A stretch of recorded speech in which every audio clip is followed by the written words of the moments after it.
यहाँ पर प्रश्न पूछा कि राजा परीक्षित ने इस कथा को क्यों श्रवण किया। और एक प्रश्न हमारा ये भी है कि हमने सुना है कि सुखदेव जी महाराज तो पैदा होते ही वन में चले गए थे। सुखदेव जी को व्यास जी ने ये पोथी कब पढ़ाई? ये दो प्रश्न पूछे श्रोताओं ने। तब कहते हैं कि जब व्यास जी ने इस ग्रंथ को बनाया तो सोचने लगे कि किसको इसका अध्ययन कराऊं। हर पिता चाहता है कि मैं अपनी संपत्ति अपने योग्य पुत्र को प्रदान करके जाऊं। ज्ञानी की संपत्ति उसका ज्ञान होता है, ज्ञानी की संपत्ति उसके ग्रंथ होते हैं। तो व्यास जी अपने ग्रंथ रूपी संपत्ति का बंटवारा करना चाहते हैं।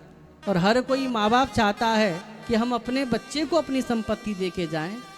बच्चे चाहे लायक हो या नालायक हो, कोई माँ बाप ऐसे निकल थोड़ी देखने को मिलते हैं कि जिन्होंने अपने बच्चों से परेशान होकर अपने पड़ोसी के बच्चों के नाम पे संपत्ति कर दी हो। बच्चे चाहे माता पिता को सेवा करें ना करें, लेकिन हर माँ बाप का धन बच्चों का ही तो होता है। तो व्यास जी सोच रहे हैं इतने सारे वेद शास्त्र पुराण संपत्ति के रूप में मेरे पास हैं, काश मेरा पुत्र होता। लेकिन मेरा पुत्र तो बद्रीनाथ की गुफा में घर छोड़कर ही चला गया।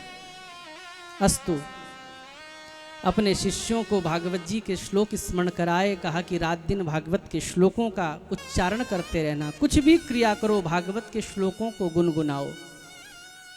और एक दिन की बात है, व्यास जी के शिष्य भागवत जी के श्लोक गुनगुनाते हुए गुरु जी के लिए फूल तोड़ रहे थे, पुष्प चयन कर रहे थे, समिधा चयन कर रहे थे।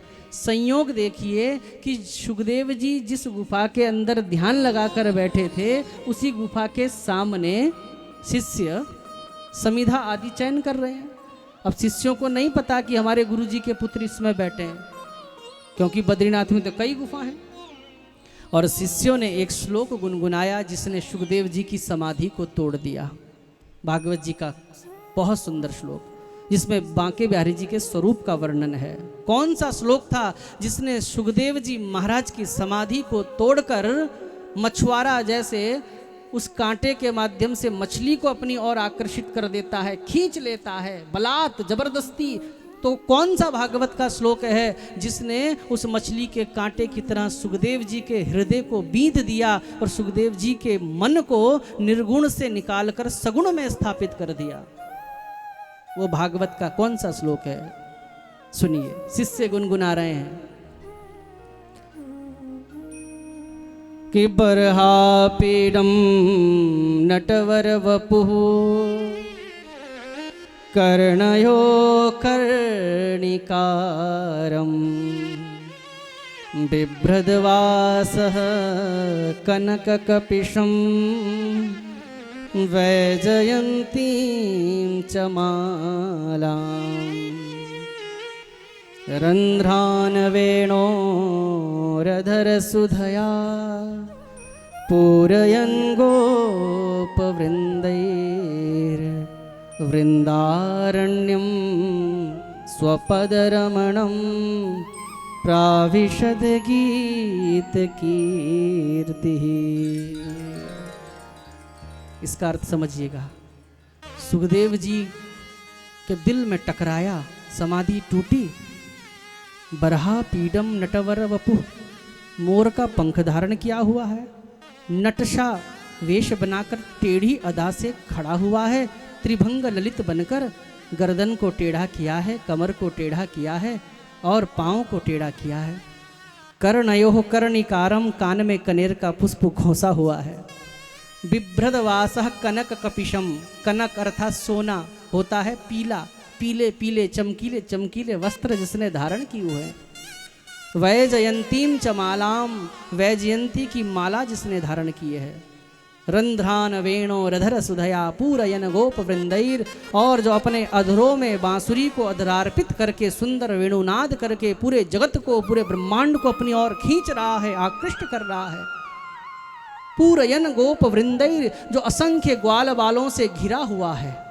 समस्त ग्वाल बाल जय कन्हैया लाल की, जय कन्हैया लाल की, इस प्रकार से उद्घोष कर रहे हैं। संध्या काल का समय है और वृंदारण्यम स्वपद रमणम प्राविशद गीत कीर्ति ही। संध्या काल में गोधूली बेला में असंख्य गायों से घिरा हुआ वो बांके बिहारी, असंख्य गोप ग्वालों से घिरा हुआ वो बांके बिहारी वृंदावन रण्यम, सायंकाल के समय गाय चराने के बाद वृंदावन की सीमा में प्रवेश कर रहा है। वृंदारण्यम स्वपद रमणम, और उस ब्रज की रज में जगह जगह भगवान बांके बिहारी जी के चरण चिन्ह छपे हुए हैं।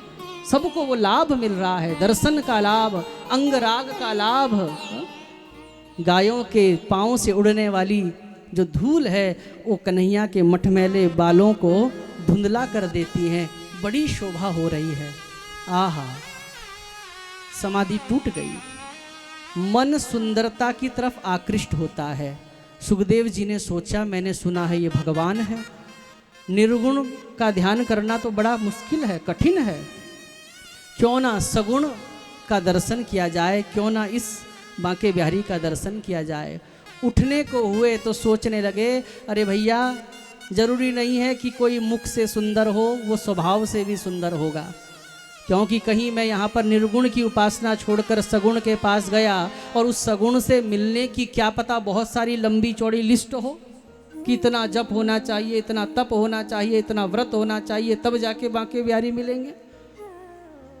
कहीं नियमावली अगर कड़ी हो तो कहीं ऐसा ना हो जाए कि सगुण से भी गया और निर्गुण से भी गया, वापिस आया तो कहीं ऐसा ना हो कि मेरी गुफा में कोई दूसरा बाबा कब्जा करके बैठ जाए। इसलिए भगवान के प्रति, स्वभाव के प्रति संदेह हुआ। किसके प्रति? भगवान के स्वभाव स्वरूप से तो बड़े आकृष्ट हुए, लेकिन स्वभाव के प्रति संदेह हुआ, पता नहीं कैसा स्वभाव होगा। तभी संयोग देखिए, मेरे प्रभु की कृपा से शिष्यों ने दूसरा श्लोक गुनगुना दिया जिसमें भगवान के स्वभाव का वर्णन था। क्या कह रहे हैं शिष्य कि अहो बकेयं स्तन कालकूटं जिघांसया पाययदप्य साध्वी लेभे गतिं धात्र्युचितां ततोऽन्यं कं वा दयालुं शरणं व्रजेमा।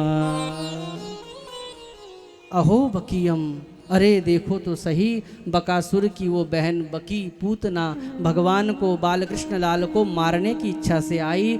अपने स्तनों में कालकूट विष लगा के आई, कोई दुलारने पुचकारने नहीं आई थी। वो पूतना भगवान को मारने के लिए आई थी। भगवान को अपना स्तनपान भी कराया, उसने तो जहर भी पिलाया, भगवान ने जहर भी पिया, भगवान ने उसका दुग्ध भी पिया। लेकिन भगवान कितने दयालु हैं, ये भूल गए कि ये मुझे मारने आई थी। भगवान ने सिर्फ इतना ध्यान रखा कि अपना स्तन तो अपने बच्चे के मुख में उसकी माँ डालती है, तो इसलिए तो यशोदा की तरह मुझे स्तनपान कराया है। इसलिए भगवान ने उस पूतना को वो गति प्रदान करी जो गति भगवान ने अपनी माँ यशोदा के लिए रिजर्व रखी हुई थी, क्योंकि अभी माँ यशोदा तो जीवित है, रिजर्व रखी हुई थी। और अपनी माँ से पहले दुष्टा पूतना को वो लोक दे दिया। कम वा दयालुम शरणम व्रजेमा, कितना दयालु है, कितना कृपालु है। तो स्वभाव के प्रति संदेह निवृत्त हुआ, अब रहा ना गया। और अब तो दौड़ते हुए सुखदेव जी महाराज बाहर निकले, शिष्यों से कहा, तुम इतने प्यारे प्यारे श्लोक गा रहे हो, 2-4 श्लोक और सुना दो। तब शिष्यों ने कहा, हमको तो बस ये 2-4 श्लोक याद थे, ज़्यादा सुनने हैं तो हमारे गुरुजी के पास चलो। सुखदेव जी ने कहा, तुम्हारे गुरुजी का नाम क्या है? बोले, हमारे गुरुजी का नाम है श्री वेद व्यास जी महाराज। नाम सुना तो सुखदेव जी अपना सिर खुजलाते हुए थोड़ा दिमाग में जोर डाला, ये व्यास जी महाराज तो नाम सुना सुना सा लग रहा है, सुना सुना सा लग रहा है, सुना सुना सा लग रहा है। और तभी ध्यान आया, ओहो ये तो मेरे शायद पिता का नाम है, जिसको पैदा होते ही मैं छोड़ आया था। जो पिता मुझको रोकने के लिए पीछे पीछे दौड़े, लेकिन अपने बाप को मैंने पीछे मुड़कर भी ना देखा। ये तो मेरे पिता हैं, मेरे पिता के पास इतना सुंदर ग्रंथ, मुझे इसका अध्ययन करना चाहिए। और सुखदेव जी दौड़ते दौड़ते व्यास जी के चरणों में गिरकर कहे कि हे पिताजी, मुझे भी भागवत का अध्ययन करा दीजिए। मुझे सगुण निर्गुण नहीं, मुझे सगुणोपासक बनना है। मुझे बांके बिहारी ने अपने आकर्षण से खींच लिया है। कृष्ण का अर्थ ही है कर्षयतीति कृष्ण, जो अपनी ओर आकर्षित करे। एक बात बताऊं, भगवान जिससे जो कराना चाहते हैं वो करवा के रखते हैं। अगर भगवान को आप पसंद आ गए ना, भगवान आपको आपका सब कुछ जो आप बहुत परिश्रम से भी नहीं छोड़ सकते, अगर भगवान को आप पसंद आ गए तो भगवान सब कुछ छुड़वा सकते हैं। सुखदेव जी इसके प्रमाण हैं। सुखदेव जी कोई शौक से बिहारी जी के दीवाने नहीं बने थे। ये बात सुखदेव जी खुद स्वयं राजा परीक्षित को एक जगह पर कहते हैं कि हे परीक्षित, एक बताऊं गुप्त बात तुम्हें, तुम्हारे कन्हैया कैसे हैं। गुप्त बातें बता रहे हैं सुखदेव जी। परीक्षित सुनो, ये जो टेढ़ी टांग वाले कृष्ण है ना, ये कैसे हैं। गृहीत चेता राजर से,